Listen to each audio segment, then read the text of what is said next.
We now turn to the 15th module of the UGC program in Applied Linguistics, which is one of the courses in the whole linguistics program. And this 15th module is concerned primarily with the direct method. But I'll also briefly introduce you to several other methods in this module, as you will see in your actual written module.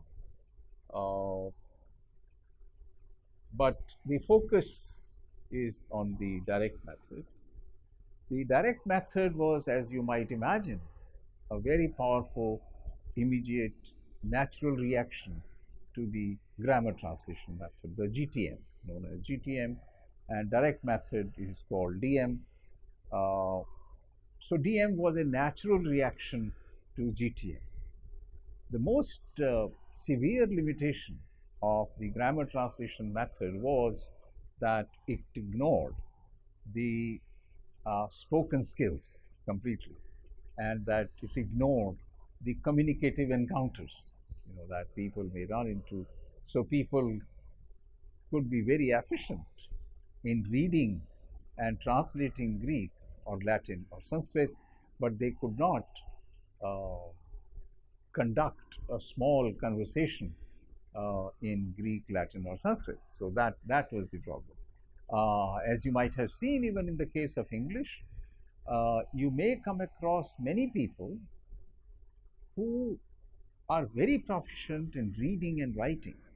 That's why at one time English was called the library language of India, because you learnt it to pass exams, to get a job, to do your work, and you wrote it. You wrote the language and you read the language, but you never used it at home. You never used that language among your friends. So your spoken and listening skills and your, let's say, listening comprehension and productive spoken abilities were highly limited. You could not sustain a conversation in English. So that was a major limitation of the grammar translation method. And the direct method said no, the grammar translation method has been ignoring it, and listening and speaking are very primary.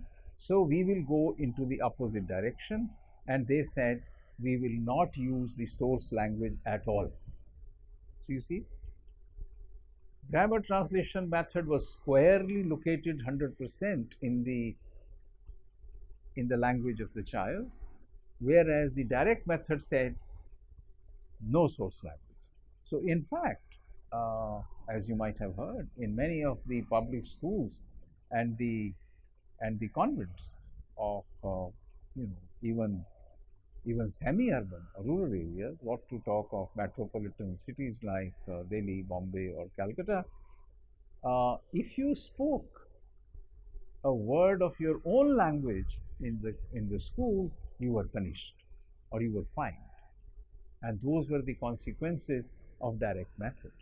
The claims made by, for example, experts from the British Council, or claims made by the great English teachers was, look, for God's sake, you are getting only 40 minutes of teaching English, and in those 40 minutes, give the child as much spoken English as possible, and then don't allow the child to use any other language in the class.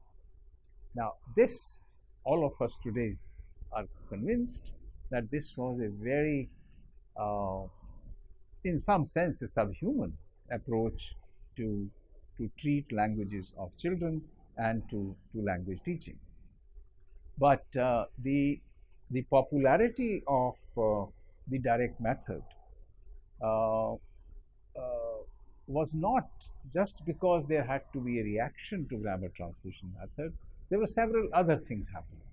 For example, the enormous amount of work done in the field of phonetics.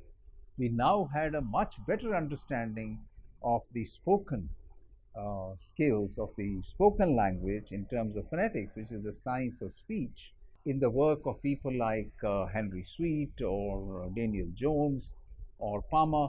All these people were working very intensively. Even today, if you want a guide to English pronunciation, then you refer to the pronouncing dictionary of Daniel Jones.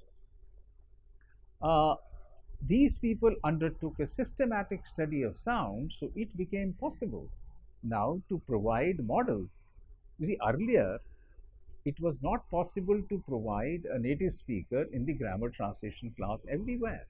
But now, with the invention of the phonogram, and later on with the invention of the tape recorder, and with the invention of the magnetic tape, where the where you could multiply tape recorders infinitely with magnetic tape. You could bring the native speaker into the classroom. So the emphasis on the spoken skill was was there because of these reasons also. Then the next important factor in the sort of more or less, you know, amazing, striking growth and acceptance of the direct method was that it was argued that if you have to learn the target language, you must learn to speak like a native speaker. So there's something called the native model, without realizing that all native speakers do not speak the same way. You see, I have already illustrated to you in several other modules that there are hundreds and hundreds of varieties of English within the small island of England itself. Forget about Australia and Canada and the huge North America, and various other places like New Zealand where English is spoken. I mean, there are hundreds of varieties of English within a small island of England. There are many varieties. So which native variety? Of course, the simple answer was that you speak the standard variety, the so-called RP, the received pronunciation, which in England itself is spoken in 10 kilometers area in the south of England. How could that speech be extended to millions of people in India when it could not be extended to England itself? But then, that was the foundation of the direct method, that we must learn how to speak like a native speaker. And this is the way native languages are acquired, by exposure to native speech and to native speakers, and therefore this is a natural way. We should continue with that. How was it implemented? What was done in the classroom? So there was lots of it's on your screen. You can see the slide on your screen.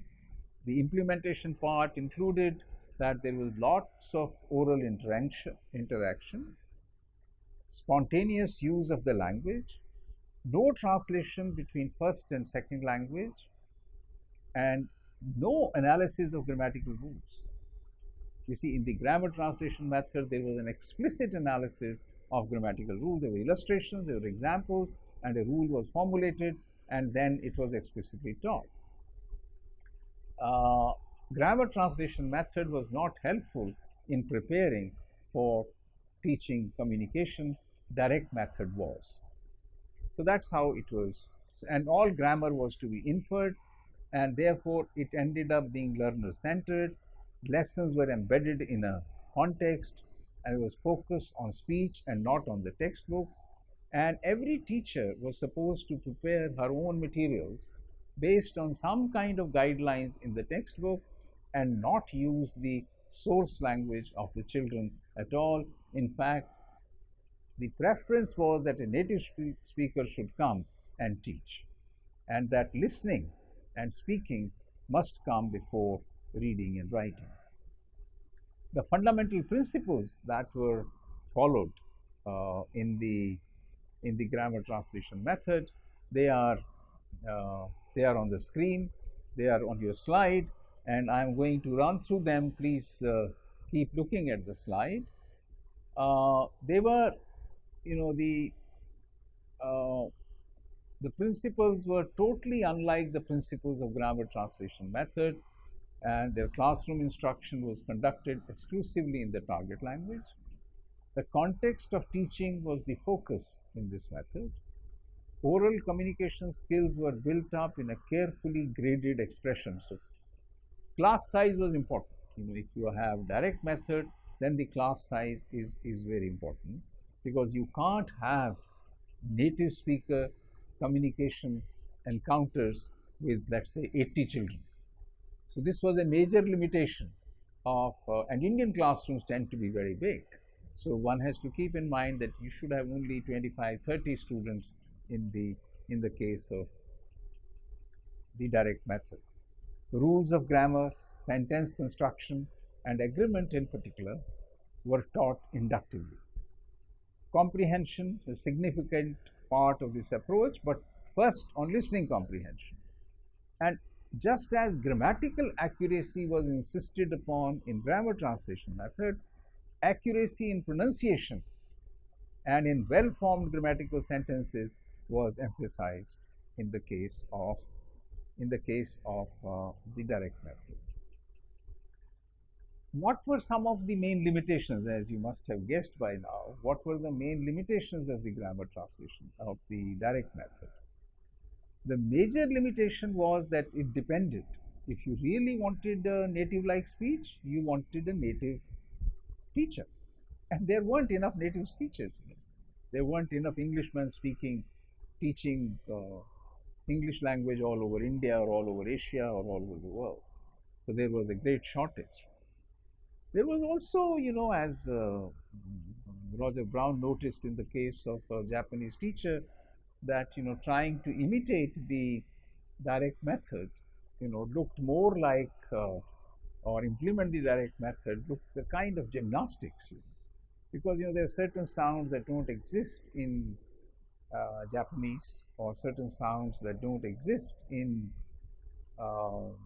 let's say, Hindi, but they are the native-like sounds in British English or American English. So what do you do? Consider, for example, the case of what are called interdental fricatives. Sounds as in thin. Now, all of us say thin. If you try to say thin, your tongue will be behind your teeth, but not in the case of British English or American English. The tongue will be between the teeth, and there will be some amount of friction. So you say thin, thin, thin, and you say they, they. Now we say they, but those people would say they. You can see my tongue coming out and sort of vibrating a bit against my teeth, and these are called interdental fricatives. Now, how do you get so many people using interdental fricatives in a country like India? There aren't. And even outside, suppose you train a teacher for 2 sentences or 3 sentences, she would say thin, they, but next time she would say thick, this. It's going to change. Even if she's trained to pronounce this, how are children going to retain it with so many other people saying they and there and thick and thin, rather than thick and thin and they and there? It's not going to happen. So there was a kind of gymnastics that was noted in the classroom, which was of no use. And the focus was far too much on form. There was, the message or the meaning was not important, and reading comprehension tended to be ignored largely. Coming, as I said, to certain other methods, a very popular method following directly from the direct method was audiolingualism, and it was developed in an attempt to address some of the more commonly agreed upon weaknesses of the direct method. Okay, so there were more oral inputs of all kinds. There was also a focus on the reading and writing aspects. So it was I mean, a more sort of audiolingual approach was more comprehensive, far more comprehensive than the direct method. Another method is called situational approach, which again focused on the oral communication, but it started with a situation, that you first create a situation and then let a dialogue take place in that situation and language will get learned. Uh, there is also a popular method, which was very popular till few years, and we will talk more about it later, called the natural method, developed largely by people like Krashen and Taro, and they insisted that language learning will take place as it does take place in first language acquisition, that you have lot of comprehensible, interesting, challenging input around the child, and no teaching of rules except that monitor, as we discussed in one of the earlier modules, monitor will get naturally activated, and the monitor will once in a while edit the text from a grammatical point of view or a spelling point of view or the expression point of view to improve it. Otherwise, the essential thing that is needed is what is known as comprehensible input in anxiety free situations. So please try to understand comprehensible input in anxiety free situations where the affective filter is low. Affective filter low, I explained earlier that your attitude is not negative, your motivation is not negative, and sort of your brain filters are like this. So lot of input can become intake. It can go into your head and get processed. Otherwise, if your attitude is negative, if there is a wall here, then the input will go like this. It will not go into your head. This is sort of common sense. And they also emphasize that language is far more important than just the form. And the form is not important, the meaning is important, the message is important, and it's being comprehensible, that is important. Affective filter should be low, that is important.